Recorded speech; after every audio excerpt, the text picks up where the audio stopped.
বেশ কঠিন সময় তারেক রহমান বিদেশ থেকে দেশে এসেছেন উল্লেখ করে বিএনপি মহাসচিব মির্জা ফখরুল ইসলাম আলমগীর বলেছেন, সমগ্র দেশের মানুষ এক বুক ভরা প্রত্যাশা নিয়ে অপেক্ষা করছেন।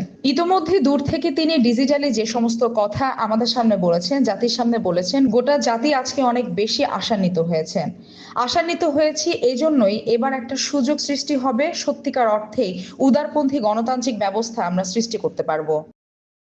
বৃহস্পতিবার রাজধানীর বনানীর একটি হোটেলে গণমাধ্যম ব্যক্তিত্বদের সঙ্গে বিএনপি চেয়ারম্যান তারেক রহমানের শুভেচ্ছা বিনিময় অনুষ্ঠানে তিনি এসব কথা বলেন।